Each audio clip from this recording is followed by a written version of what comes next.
La historia que les vamos a contar hoy tiene tintes detectivescos y una trama complicada. El asesino es la enfermedad cardiovascular, también llamada insuficiencia cardíaca. Las víctimas potenciales somos usted y yo. Y los detectives unos científicos de la Universidad de Minnesota. Todos sabemos que el principal asesino de los estadounidenses es la enfermedad cardiovascular, que provoca daños en el corazón y en los vasos sanguíneos. De cada 10 hombres, 5 la padecerán. En la década de 1950 hubo una creciente ola de infartos de enfermedades cardíacas. Hombres de mediana edad, en la plenitud de la vida, sufrían infartos de corazón. La gente estaba asustada. Se trataba de hombres cuyos padres nunca habían sufrido ese problema. En 1955, el presidente Eisenhower sufrió un infarto que le obligó a ausentarse del despacho Oval durante 10 días. El pánico se extendió por todo el país.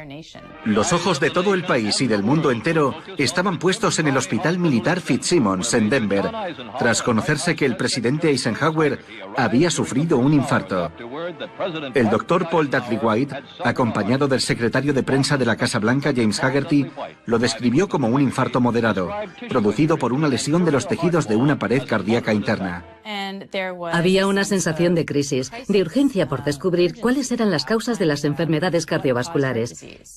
Y se barajaban algunas hipótesis, como una deficiencia de vitaminas, la polución, etc.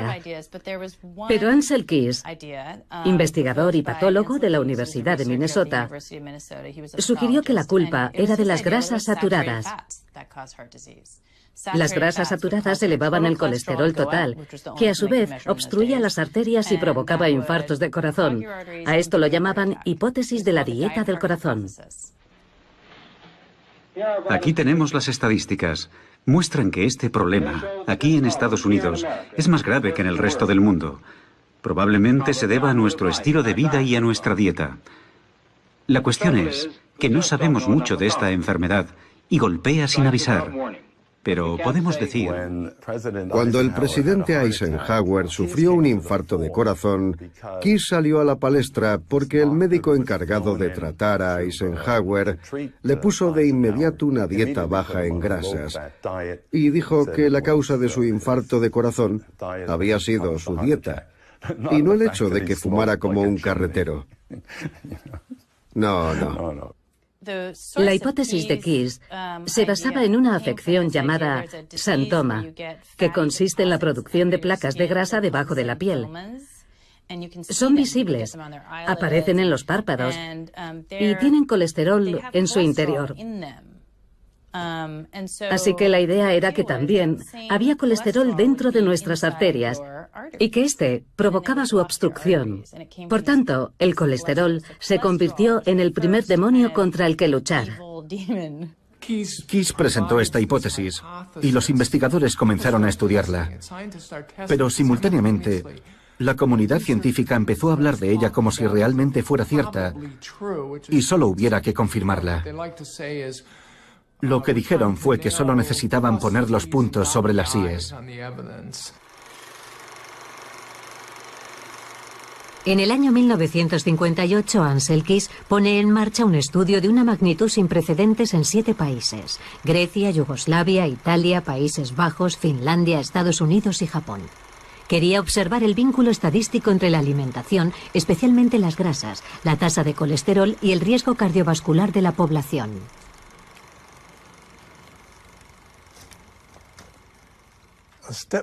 Aquí estábamos en un pueblo del centro de Serbia, donde los hombres nunca habían montado en bicicleta, así que tuvimos que utilizar unos escalones para hacer la prueba de fuerza. En esta vemos cómo preparan la dieta que habíamos escogido. Y esta es Margaret Keys, que instaló un laboratorio de análisis del colesterol. Examinamos a unos 14.000 hombres en 14 regiones de 7 países. Hubo gente que nos llamó de Finlandia para decirnos que tenían la tasa más alta de infartos de corazón del mundo. Y también nos llamaron de Japón. Así fue como se escogió la lista de países. Una vez elegidas las variables a estudiar, Todo depende de la cooperación sobre el terreno y de la disposición de las comunidades.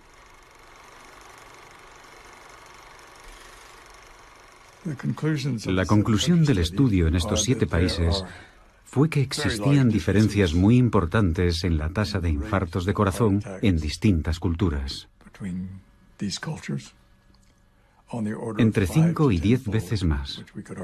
Encontramos diferencias la primera vez que los examinamos y estuvimos más seguros de ello 5 años después y mucho más 10 años después.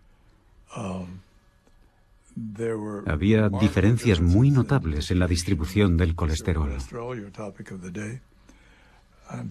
La distribución de colesterol en Japón iría así y en Finlandia así. Se produce una ligera superposición. Es decir, que los colesteroles más altos de Japón apenas coinciden con los colesteroles más bajos de Finlandia. Es así de elocuente. Ansel Keys hizo una mala ciencia porque construyó los hechos que validarían su hipótesis. De manera que él publica una curva. Esto es un gráfico. Aquí están las personas que mueren y aquí tenemos el consumo de grasa de la población. Aquí está Japón, Italia, Inglaterra, Australia, Canadá y Estados Unidos. Y al observar el gráfico diremos que efectivamente cuanta más grasa se come, más infartos hay. Es sencillo. Pero hizo algo que no es correcto porque seleccionó los datos que validaban su punto de vista. De hecho, si nos fijamos, hay otros países. Aquí tenemos a Francia, que entonces tenía una tasa de infartos de nivel 1, y aquí está Finlandia, que tiene una tasa de infartos del nivel 7, y están en la misma línea de consumo de materias grasas. Así que hay algo que no cuadra en su hipótesis. ¿Cómo puede variar una tasa de infartos de 1 a 7 con el mismo consumo de materias grasas? Esto no confirma el vínculo directo entre el consumo de materia grasa y la tasa de infartos. Era necesario que fuera refutado y lo fue. Hubo 2 estadísticos que dijeron, esto no es posible. Ha seleccionado solamente los datos que encajan con su hipótesis. Esto no es buena ciencia. Así que publicaron una refutación a los trabajos de Keys. Él se lo tomó muy mal, reunió fondos y se embarcó en un nuevo estudio. En esta ocasión hizo ensayos de colesterol y publicó el estudio realizado en 7 países. Y esta vez sí encontró una correlación, un vínculo estadístico entre la tasa media de colesterol y la tasa de infartos en las diferentes poblaciones. Y de nuevo traza una línea recta entre los puntos que encajan bien con su teoría. El problema es que él hace una selección de países que se ajustan bien a su teoría. Por ejemplo, Francia. Francia fastidia a todo el mundo porque tenemos una tasa media de colesterol superior a la media, y sin embargo es el país con la menor cantidad de infartos del mundo, y él no la incluye. Por tanto, se siguen manipulando los datos. No intenta validar una hipótesis, intenta demostrar que esa hipótesis es buena manipulando la realidad. Y eso no está bien, ya que embarcará a los países occidentales en una guerra contra el colesterol, que no se fundamenta sobre una base sólida. Está dentro de la naturaleza humana ver lo que uno quiere ver y no querer ver todos los argumentos que hay en contra. Pero, por supuesto, los científicos han aprendido a luchar contra ese instinto natural, a desconfiar de sus propias ideas y a realizar pruebas rigurosas. En eso consiste el entrenamiento científico. Y si sucede de forma reiterada, es que ese no es el caso. Ansel Keys es el ejemplo más increíble de esto. Él dice, yo tengo razón, mientras usted no demuestre lo contrario. Hace 22 años, en nuestro país llevamos a cabo un programa que se marcó como objetivo descubrir cómo se desarrollaba y cuáles eran las causas de la enfermedad cardiovascular. Más de 5.000 personas fueron examinadas regularmente y ahora se está analizando a una segunda generación. En Estados Unidos hicieron algo muy inteligente. Escogieron a una comunidad llamada Framingham e hicieron un seguimiento a todos sus habitantes. Durante 30 años analizaron lo que comían y lo que hacían para encontrar vínculos entre la alimentación y los accidentes cardiovasculares con el fin de formular una hipótesis. El estudio de Framingham confirmó que el tabaco era una causa, que la hipertensión era una causa y que el sedentarismo era otra. Los investigadores quedaron muy decepcionados al constatar que no había relación entre el colesterol y las enfermedades cardiovasculares. Por cada miligramo por decilitro de colesterol sérico, en un periodo de 14 años, se produce un aumento del 11%, tanto en la tasa de mortalidad general como en la tasa de mortalidad cardiovascular. Por tanto, entre las personas en las que el colesterol había bajado en el transcurso de esos 30 años, había una tasa mayor de infartos que entre aquellas en que el colesterol se había mantenido estable o había aumentado. ¿Cómo afrontaron entonces los investigadores de Framingham estos decepcionantes resultados en lo que concierne al colesterol? El caso es que tuvieron suerte, porque justo en ese momento, en la biología médica se introdujo una nueva técnica que permitía separar diferentes fracciones de lipoproteínas, las que transportan el colesterol. Se identificó lo que llamamos el HDL y el LDL, que poseen densidades diferentes. Y tienen suerte porque constatan que el HDL, al que llamarán buen colesterol, se asocia a una disminución del riesgo cardiovascular. No es muy significativo, pero va bien. Y por otro lado, la otra fracción del colesterol, el LDL, es una lipoproteína, no es solo colesterol. Lo denominarían colesterol malo. Creemos que el colesterol malo forma parte de un sistema que se va depositando en las arterias, en el corazón y en el cerebro. Mientras que el colesterol bueno intenta llevarse todo eso, deshacer todo eso. Creemos que nuestro estado de salud es el resultado de esa batalla entre el colesterol bueno y el malo. El colesterol es una molécula importantísima para el cuerpo. La mayor parte la fabrica el hígado. Según los estudios, entre el 70 y el 80% del colesterol lo fabrica el hígado y el resto lo aportan los alimentos. Vamos a partir del hígado. El hígado produce el primer tipo de colesterol, que denominamos colesterol LDL. En realidad, el LDL es una lipoproteína, que es un conjunto de grasas y proteínas. Yo a esto lo llamo pequeño submarino, así que voy a dibujar un pequeño submarino. Así. Tenemos moléculas de colesterol en el exterior y también en el interior, que llamamos el cargamento. Y en el interior vamos a encontrar vitaminas y grasas. Las grasas forman los triglicéridos. Y luego tenemos las vitaminas, que son A, D, E, K, también con colesterol. Este pequeño submarino va a desplazarse a los órganos y se pegará a una célula. La célula emitirá una señal para indicar que tiene necesidad de que le den triglicéridos, colesterol y vitaminas liposolubles.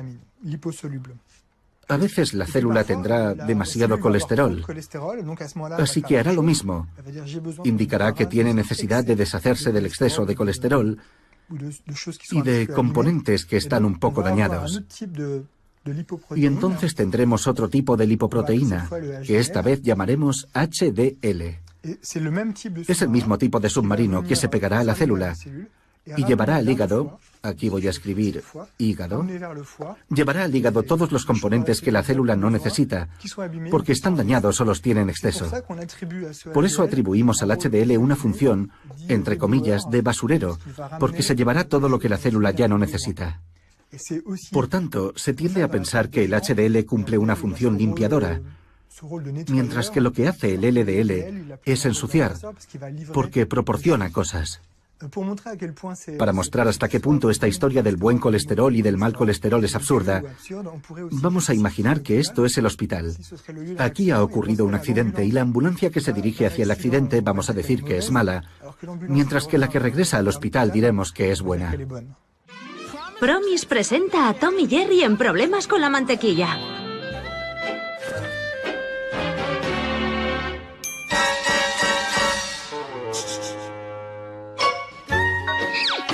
Battery Light Promise contiene un 85% menos de grasa saturada y cero colesterol.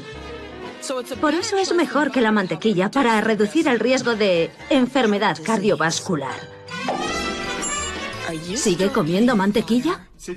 De inmediato, la cuestión del colesterol pasó a formar parte de los intereses industriales principalmente, y sobre todo al principio, de la industria agroalimentaria, que empezó a seleccionar y a promocionar alimentos que estaban en concordancia con las recomendaciones de Ancel Keys, que decía que había que comer menos grasa. Se produjo una convergencia de intereses entre la industria agroalimentaria y los que consideraban al colesterol el enemigo público número uno. Este librito, Tu corazón tiene 9 vidas, lo escribió el médico Jeremiah Standler y se envió a miles de médicos de todo el país. Este ejemplar pertenece a una edición especial publicada por Pocket Books en asociación con la compañía Corn Products. Por tanto, está patrocinado por un aceite de maíz. Al final del libro hay un anuncio de margarina y de aceite mazola. El resto está dedicado a la ciencia y al infarto de corazón. La enfermedad cardiovascular es el asesino número 1. 60 millones de estadounidenses tienen niveles altos de colesterol. Demasiada grasa saturada puede ser perjudicial para su corazón. Perjudicial para su corazón. En 1948, la compañía Procter & Gamble, fabricante del aceite Crisco, un aceite vegetal, designó a la Asociación Estadounidense del Corazón beneficiaria de un concurso de radio llamado Los Caminantes. Y de la noche a la mañana, y esto figura en la historia oficial de la Asociación Estadounidense del Corazón, recibieron millones de dólares. Y literalmente, aquello los convirtió en la Asociación Nacional que son hoy, con sucursales en todo el país. A partir de entonces, el dinero empezó a fluir, y estas palabras están textualmente escritas en la historia oficial de la asociación. Y acto seguido, la Asociación Estadounidense del Corazón empezó a decir que deberíamos sustituir las grasas saturadas por grasas poliinsaturadas, que son los aceites vegetales, lo que supuso un gran apoyo para un producto como el aceite Crisco. Surgen varias hipótesis en contra de la teoría del colesterol. Kilmer McCauley descubre los casos de 3 niños fallecidos por infarto de corazón. Aquejados de un defecto genético, no fijan las vitaminas del grupo B, lo que genera una gran cantidad de una sustancia llamada homocisteína. McCauley formula la hipótesis de que las placas de las arterias se desarrollan cuando la cantidad de homocisteína es excesiva. Empecé a hacer experimentos con animales. Primero inyectamos homocisteína en conejos y examinamos sus arterias. Y en 2 o 3 semanas aparecieron placas en ellas. No se puede hacer una idea de lo emocionante que fue ver aquellas placas en las arterias. Formular una teoría, probarla con animales y ver los resultados con tus propios ojos es indescriptible.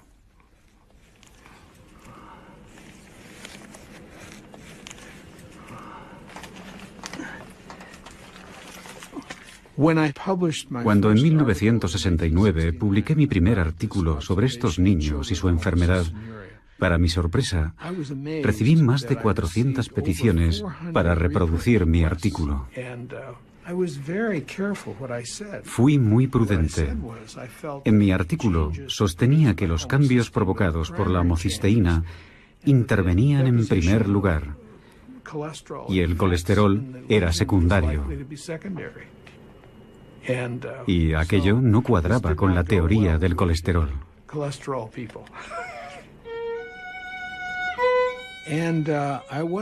Yo no estaba preparado para lo que sucedió después.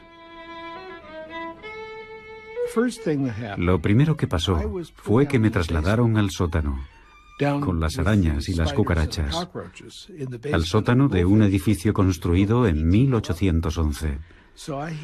Así que allí estaba, en un incómodo laboratorio sin ventanas a la calle. Mis colegas vieron las pésimas condiciones y se marcharon. Así que me quedé allí solo, con un técnico. Y me dijeron, tienes que buscar financiación, no podemos pagarte tu salario, tienes que marcharte.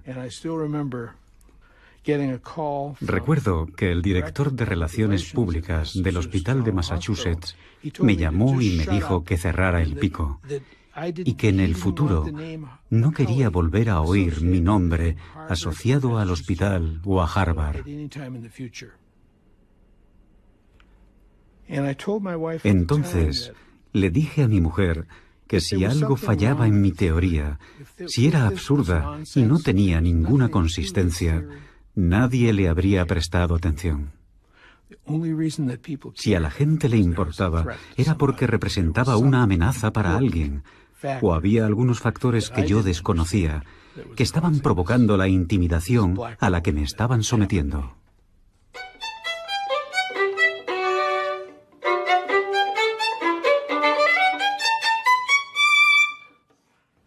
Esta noche en nuestra sección 3 hablamos de los infartos de corazón y sus causas.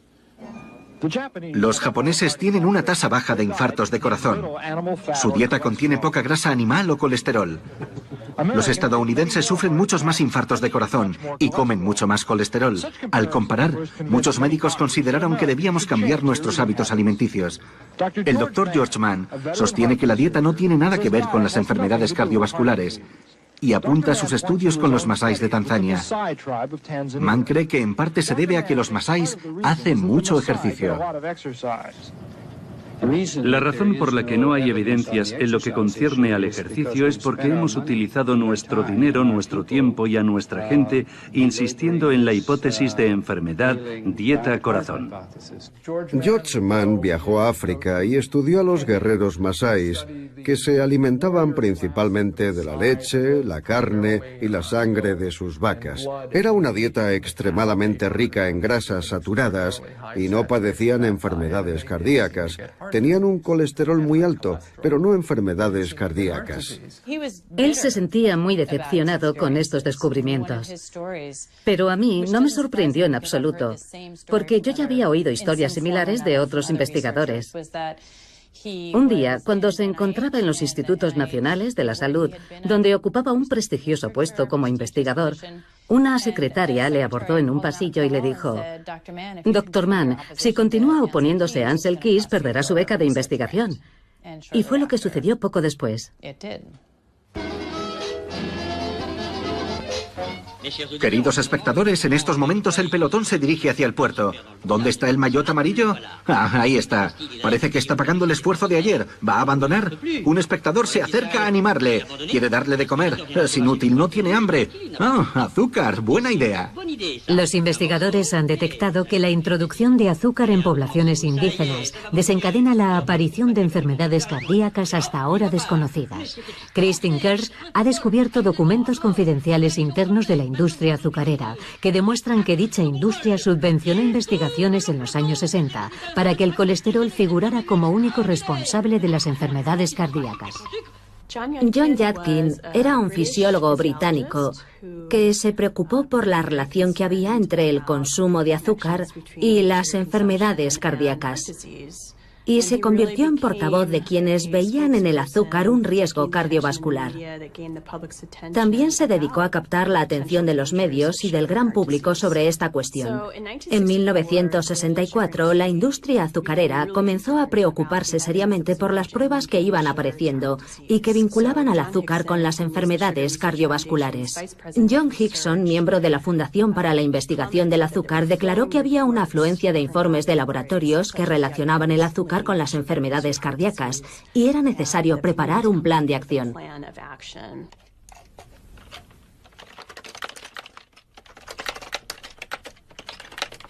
En 1965, una serie de artículos que se publicaron en los Anales de Medicina Interna fueron recogidos por el New York Herald Tribune, importante competidor del New York Times en la época. Yadkin consiguió un artículo a toda página en la edición dominical, en el que cuestionaba si se podía vincular la grasa a las enfermedades cardíacas en vez de al azúcar. El artículo comentaba también que la relación entre el azúcar y las enfermedades cardíacas había sido teórica hasta aquel momento, pero que nuevas pruebas confirmaban cada vez más esa relación. Tan solo unos días después de la aparición de aquel artículo, los responsables de la industria azucarera decidieron lanzar el proyecto 226. Se trataba de encomendar a investigadores de Harvard una revisión de la literatura científica sobre la materia y de publicar una crítica negativa de todos los artículos que vinculaban el azúcar a las enfermedades cardíacas, de manera que los políticos concedieran menos importancia a los estudios científicos que vinculaban el azúcar con esta enfermedad. Aquí tenemos la correspondencia sobre los borradores del estudio. Hickson, de la industria azucarera, escribió al profesor Hested diciéndole que esperaba tener un borrador cuanto antes. Decía: espero que pueda usted enviarme una copia del borrador del manuscrito lo antes posible para poder cumplir con mis obligaciones. Y esta es una carta de la Fundación para la Investigación del Azúcar que dice: muchas gracias por el borrador del manuscrito. Debo decirle que cumple absolutamente con nuestras expectativas y estamos impacientes por verlo publicado. El artículo se centraba en la cuestión: ¿provoca el azúcar enfermedades coronarias? En él revisaban una cantidad enorme de estudios y uno a uno iban desacreditándolos señalando algún tipo de defecto. El artículo publicado no mencionaba ningún tipo de financiación de la industria azucarera. Así que tenemos investigadores de Harvard y la prestigiosa revista New England Journal of Medicine. La industria azucarera no podía haber encontrado una vía más creíble para transmitir su mensaje. En el año 1977, para demostrar la incidencia del colesterol en las enfermedades cardiovasculares, el Instituto Estadounidense de la Salud puso en marcha el RSC, un ensayo clínico en el que participaron 3.800 hombres con una tasa de colesterol muy elevada. Un grupo fue sometido a una dieta baja en colesterol y se les administró colestiramina, que reducía la tasa de colesterol en sangre.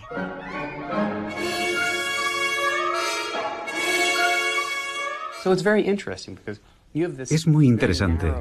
Se partía de una franja de edad formada por hombres de mediana edad.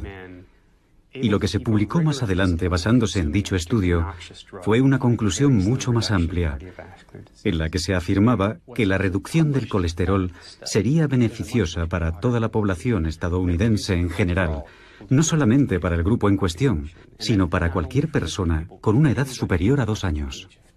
Estoy preocupada. ¿Por qué, cariño? Hace meses que no vienen cazadores. Es por tu nivel de colesterol. No quiero que te dé un infarto. Cariño, soy un pato. La herencia no lo es todo. Debes vigilar tu alimentación y no atiborrarte de alimentos llenos de grasas saturadas y colesterol. Vigila lo que comes como si tu vida dependiera de ello, porque es así. Programa Nacional de Educación sobre el Colesterol. Por un lado, tendría que haber una mayor detección del colesterol en las clínicas. Y por otro lado, se debería sensibilizar a la población estadounidense sobre la importancia de conocer sus niveles de colesterol. Un equipo de investigadores de Lyon ha descubierto que los habitantes de la costa mediterránea son menos propensos a sufrir infartos y se debe a su dieta a base de aceite de oliva y fibras. Fue un estudio realizado por el Dr. Lorgeril en 1999 con un enfoque muy original. Lorgeril pensó: ¿y si fuera era más complicado. En lugar de recomendar dietas para bajar el colesterol, enfocó el problema justo al revés y se dijo, ¿qué es lo que come la gente que no sufre infartos? E identificó el litoral mediterráneo como el lugar donde la incidencia de infartos era menor. Las personas menores de 75 años que viven en la cuenca del Mediterráneo sufren 8 veces menos infartos que los finlandeses y 4 veces menos que los escoceses. No es un 40% menos, sino 4 veces menos y 8 veces menos. Y al estudiar este fenómeno, descubrió que no se trataba de una dieta contra el colesterol, sino de otra forma de dieta. El aceite de oliva, prohibido en las dietas contra el colesterol, se utiliza mucho en los países mediterráneos, igual que el queso, normalmente prohibido porque contiene grasa animal, e incluso la charcutería. En España, Italia y el sur de Francia se consumen embutidos y a pesar de eso sufren menos infartos. Así que se dijo, en lugar de hacer dietas para reducir el colesterol, le diremos a un grupo de gente que siga una dieta tradicional y a otro grupo que haga una dieta mediterránea. Formó 2 grupos aleatorios y el resultado fue extraordinario. El grupo que siguió una dieta mediterránea sufrió un 50% menos de infartos que el otro, y eran personas en observación porque ya habían sufrido un infarto. Probablemente ha sido la aportación combinada de aceite de oliva, aceite de colza y de antioxidantes naturales proporcionados por la fruta, la verdura y el vino tinto lo que ha protegido a estos pacientes. En cualquier caso, hablamos de una reducción de riesgo de entre un 50 y un 70%. Pues bien, en la comunidad médica y científica se produjo una doble reacción. Por un lado, un grupo de gente dijo, fantástico, nosotros también lo pensábamos, pero ahora ya tenemos la demostración, está claro. Y además, multitud de estudios implementados en diferentes países confirmaron nuestros resultados. Y por otro lado, hubo un grupo de gente que no aceptó los resultados y sobre todo que no aceptaron la idea. Si lo pienso ahora, creo que hay que estar muy bloqueado mentalmente para razonar así. Y esa gente decía, no puede ser cierto porque el colesterol es idéntico en ambos grupos. Algunos colegas estadounidenses me decían, no podemos creer en esos resultados. ¿Cómo es posible reducir el riesgo sin reducir el colesterol? Tatinas, fue algo absolutamente extraordinario. Estábamos atónitos. De repente había una pastilla que podíamos recetar a las personas que habían sufrido un infarto y que además reducía la mortalidad, el riesgo de recaída, etc. Era fantástico. Las administramos desde el primer momento. En el ensayo WOSCOP participaron pacientes hipertensos, obesos y fumadores que tenían un riesgo muy elevado de sufrir infartos. Se les administró un fármaco llamado pravastatina, divididos en 2 grupos aleatorios. El primero tomaba pravastatina y el segundo un placebo. Y hubo una reducción del 30% de muerte cardiovascular. Era la primera vez que se obtenía un resultado claro y significativo. Y a la vez se realizó otro ensayo donde se administraba simvastatina bajo el nombre comercial de Zocor, y en el que participó gente que ya había sufrido un infarto. La mitad tomó el fármaco y la otra mitad un placebo. Y hubo un 30% menos de recurrencia de infarto en el grupo que tomaba la simvastatina en comparación con el otro, así que los colesterol escépticos nos quedamos desarmados por los resultados. Jaque mate. Yo mismo, en calidad de médico, lo prescribí, incluyendo a mi familia.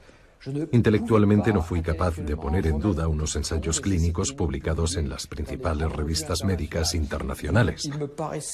Me parecía inconcebible que los investigadores pudieran hacer trampas o equivocarse hasta el punto de engañar a toda la comunidad médica.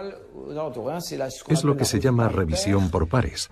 En principio, si se publica en una gran revista médica, ha sido comprobado por personas competentes, de modo que estamos obligados a creerlo. El 85% de los ensayos clínicos y hasta el 97% de los ensayos más importantes están patrocinados por laboratorios privados.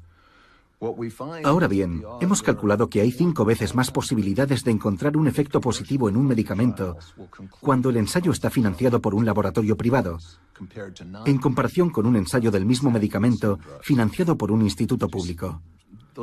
Es un aumento bastante considerable de las posibilidades. Tendemos a considerar que los estudios científicos son objetivos, pero cuando nos fijamos en cómo se estructura el sistema, nos damos cuenta de que las compañías privadas patrocinan los ensayos clínicos para promover la venta de sus fármacos. Y esas compañías son propietarias de toda la información científica.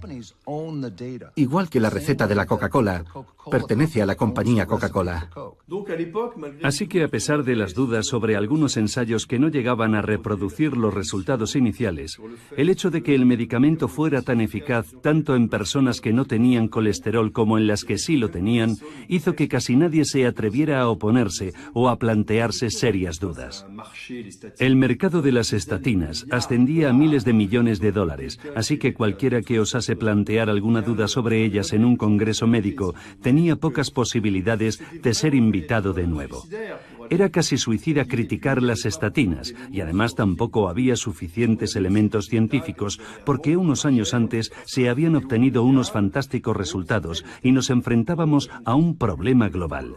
Se recetaban a todo el mundo, desde la chica que tomaba la píldora, que aumenta el colesterol, hasta la anciana con el colesterol un poco alto. Así que había barra libre de estatinas, para deleite de las sociedades científicas que tenían acuerdos con los laboratorios, para los médicos que pensaban que cumplían con su deber recetando eso a sus pacientes, y para los pacientes que las pedían porque les preocupaba su tasa de colesterol. Todo el mundo pedía que se incluyera el colesterol en sus análisis. No era fácil cuestionar la utilidad del medicamento. En 2004 estalla el escándalo alrededor de un fármaco antiinflamatorio llamado Vioxx, responsable de 30.000 muertes en Estados Unidos.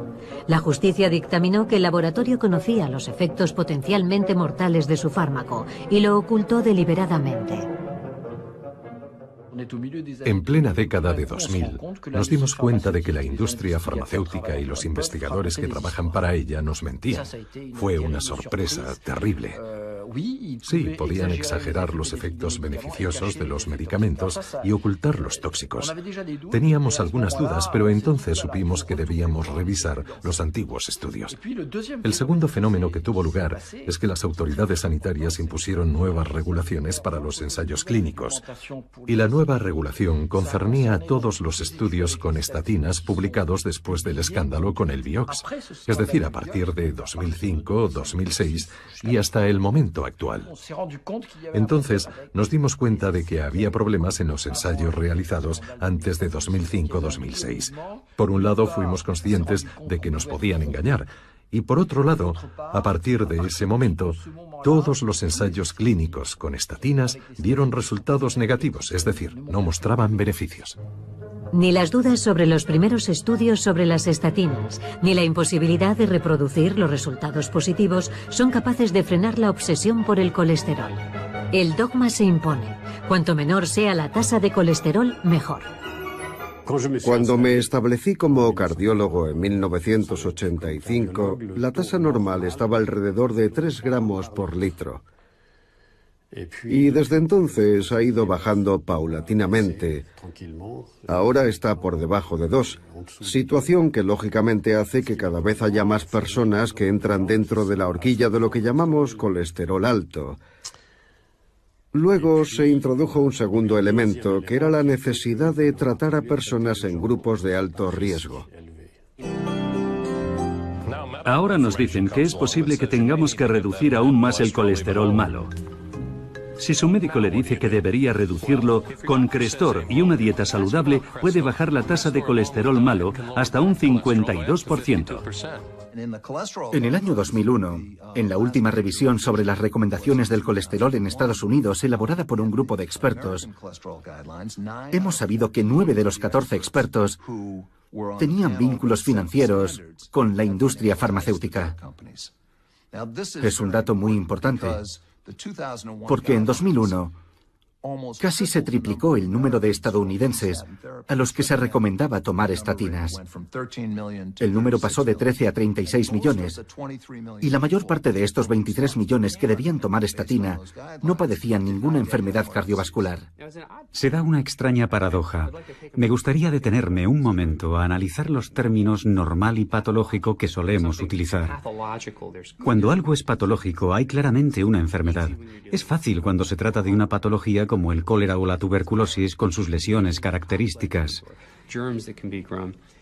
Pero es más complicado cuando se trata de placas de grasa en el interior de los vasos sanguíneos de casi todas las personas mayores de 40 años. Algo importante que debemos saber de la arteriosclerosis, es decir, de las lesiones que se forman en las arterias, es que de hecho se trata de placas. Si dibujamos una arteria como un tubo, las placas se desarrollan de forma localizada en una arteria que es normal.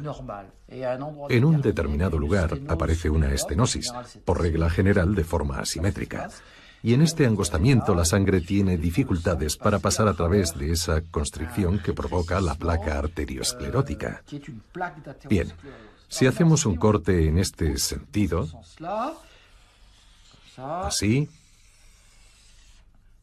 aquí está la luz de la arteria, en este punto. La sangre consigue pasar por aquí porque hay una presión fuerte. Pero si en la arteria hay una estenosis, es porque esta placa arteriosclerótica está formada por un tejido muy duro, como si fuera madera. Algunos pacientes tienen depósitos de calcio a lo largo de la luz arterial, es decir, un proceso de calcificación en forma de espinas que pueden provocar una ruptura y causar lo que llamamos un trombo. Dicho trombo puede progresar y conducir a una obstrucción completa de la luz arterial, es decir, a un infarto. Con el tiempo, en algunas de estas placas arterioscleróticas que vemos en las personas mayores, al realizarles la autopsia, hay cristales de colesterol. Paradójicamente, aunque estos depósitos de colesterol son la consecuencia de una degradación de la placa arteriosclerótica, algunos han querido convertirlo en la causa. Un aspecto que a menudo se pasa por alto es que el colesterol no es un veneno que fluye por las arterias, es una grasa esencial para la fabricación de nuestras células. Sin él no podemos vivir. El objetivo no es reducir el colesterol como el que reduce el arsénico en la sangre, por así decirlo. Se trata de un producto, o más bien de una familia de productos que desempeñan funciones metabólicas muy valiosas, y cuando trastocamos algo para tratar de proteger el corazón, podemos alterar otras cadenas metabólicas, ya sea en el campo del cáncer, en enfermedades autoinmunes y en multitud de cosas. Y cada vez que lo hacemos existe el riesgo de reparar una cosa mientras estropeamos otra y encontrarnos con que hemos bajado la tasa de colesterol, pero hemos aumentado el riesgo de otras enfermedades. Me gustaría que alguien me explicara esto. Después de 2 millones de años de evolución del ser humano, ¿por qué habría un colesterol malo y un colesterol bueno? No quiere decir nada. Si los dos colesteroles son secretados por el hígado desde hace 2 millones de años, es que necesitamos los dos. En segundo lugar, ¿qué es lo que hace que aumenten o disminuyan? En el caso del HDL, el llamado colesterol bueno, lo que lo hace aumentar es la actividad física.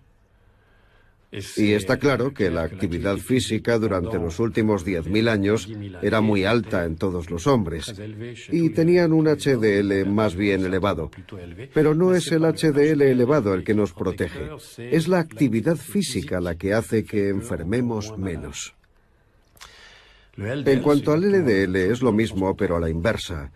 Sencillamente consumimos menos LDL cuando somos sedentarios y por lo tanto tiende a elevarse un poco. Pero una vez más, es el sedentarismo lo que nos mata. Ciertos alimentos son altos en grasas saturadas. Esta es la cantidad media de grasa saturada que una persona consume al mes. Si toma demasiadas, los depósitos de grasa pueden acumularse en sus arterias y podría padecer enfermedades cardiovasculares. Si la grasa saturada puede obstruir este conducto, imagine lo que hará en los suyos. En la actualidad disponemos de técnicas de imagen muy sofisticadas que nos permiten medir la cantidad de calcio presente en las arterias.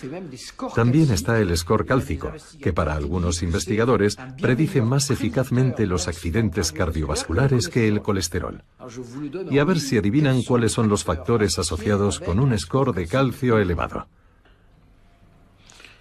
En primer lugar, la diabetes. En segundo lugar, la insuficiencia renal o la tendencia a la insuficiencia renal. En tercer lugar, tener un colesterol bajo de forma espontánea. Y en cuarto lugar, tomar estatinas.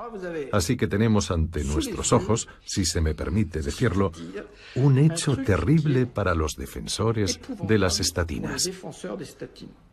¿Cómo se puede decir que las estatinas reducen el riesgo cardiovascular? Algo que yo cuestiono, y al mismo tiempo aceptar la idea de que las estatinas aumentan el score cálcico, considerado por algunos como lo que mejor predice el riesgo cardiovascular. Ambas cosas son incompatibles. Si usted ha sufrido o sufre de colesterol alto y su médico le recetó o le ha recetado Crestor, es muy probable que usted tenga varios efectos secundarios, como por ejemplo diabetes tipo 2. Si usted o un pariente ha consumido Crestor y ahora tiene diabetes, llame ya y pida una cita con el abogado Nick Pacheco. Tras años de prescripción masiva de estatinas, miles de pacientes sufren efectos secundarios graves. En Estados Unidos, algunos bufetes de abogados anuncian sus servicios en televisión para defenderlos. Los efectos secundarios aparecen tarde, no de inmediato. El organismo trata de combatir la disminución de la tasa de colesterol, tratando de producir más colesterol. Y ese proceso puede durar hasta 6 meses antes de la aparición de efectos indeseables. La mayoría de la gente no comprende que la ingestión de estatinas es la causa. Los síntomas son similares a los que presentan las personas mayores. De modo que cuando un hombre acude al médico y le dice que hay algo en sus músculos que no va bien y que tiene síntomas de debilidad, el médico le pregunta, ¿qué edad tiene? Tengo 78 años. Bueno, eso es lo que ocurre cuando se envejece. La vista empeora, los músculos se debilitan y perdemos memoria. Y olvidan que el origen puede estar en los medicamentos. Las estatinas, los medicamentos contra el colesterol, por lo general atraviesan la barrera hematoencefálica, es decir, entran en el cerebro y alteran la síntesis de colesterol en el cerebro. Es un efecto secundario adverso terrible que hasta hace poco había sido ignorado. Y solo gracias a la presión de algunos médicos y toxicólogos, las autoridades sanitarias han admitido que efectivamente las estatinas provocan problemas de memoria y trastornos del sueño. Es decir, un claro efecto neurotóxico. Y aún hoy, por desgracia, sigue estando subestimado, a pesar de que se trata de un factor tóxico muy importante. Publicamos un estudio sobre los efectos cognitivos adversos de las estatinas en 171 personas. Algunos de estos casos son muy preocupantes, como el caso de un profesor jubilado que enseñaba en varios departamentos, con un coeficiente intelectual superior a 180, al que 2 instituciones académicas detectaron la forma más progresiva de la enfermedad de Alzheimer, hasta el punto de que acudió a una reunión de los 50 años de su promoción con una pancarta colgada que decía: «Mi nombre es fulano de tal y tengo Alzheimer», para que la gente entendiera por qué repetía constantemente la misma frase y por qué no reconocía a sus amigos desde hacía décadas. Era incapaz de leer de corrido porque no recordaba nada. Entonces su esposa decidió suspenderle el tratamiento con simvastatina. Luego pasó una batería de pruebas para participar en el ensayo clínico de un medicamento experimental contra el Alzheimer. Y allí le dijeron que no padecía Alzheimer, ni siquiera demencia senil. Según cuenta, necesitó 2 años para recuperarse. Ahora ya lee el periódico. Los grandes expertos, y en particular un grupo de investigadores ingleses que realizan estudios sobre el colesterol, esos grandes expertos que nos contaron durante mucho tiempo, no, hombre, no hay efectos secundarios. Ahora uno de ellos ha admitido que sí, que probablemente había un aumento en la tasa de diabetes.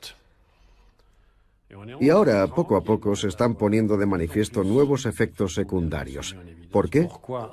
1, porque antes no se tenían en cuenta.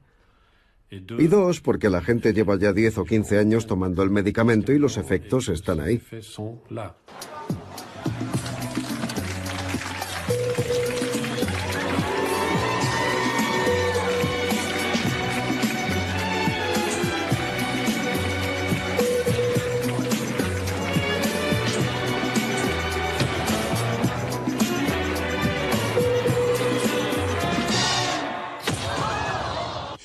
En este gráfico, extraído de un artículo publicado en 2004 en el British Medical Journal, es decir, en un periódico bastante serio, en el eje horizontal tenemos los años y en el vertical la incidencia, es decir, el número de hospitalizaciones por infarto en Reino Unido en color rojo. Vemos que la curva es plana en lo que respecta al infarto. Por el contrario, hay literalmente una explosión en la prescripción de estatinas. Obviamente, si las estatinas fueran eficaces en la prevención del infarto, habríamos visto una disminución en las hospitalizaciones por infarto. En otras palabras, la línea roja cruzaría la prescripción correcta de las estatinas, y no es eso lo que vemos. Una buena noticia para las personas con niveles altos de colesterol que toman estatinas, pero sus niveles de colesterol malo no bajan lo suficiente. Estos nuevos fármacos son diferentes. Un estudio muestra que pueden reducir el colesterol malo en estas personas un 60% adicional. Pero no son aptos para todo el mundo.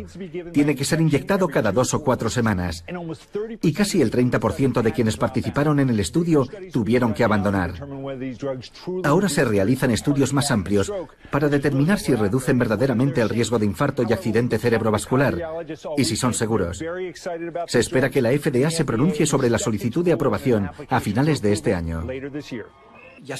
Los que ahora quieren comercializar los nuevos medicamentos para reducir el colesterol son los que tienen el poder en sus manos. Son los que tienen medios financieros para imponer estos medicamentos y para prolongar esta teoría. Y también los contactos e influencias a nivel político, administrativo, etc. Y luego existe otro pequeño mundo que podríamos calificar de alternativo, que dice que no. La broma ha terminado y tenemos bastantes datos científicos para decir que no es verdad, y ese pequeño mundo es el que está ganando la batalla. En realidad es la disputa de siempre entre el punto de vista antiguo y el moderno siempre se acaba imponiendo. Solo hay que esperar a que se renueven las generaciones. Sin embargo, la batalla será muy dura.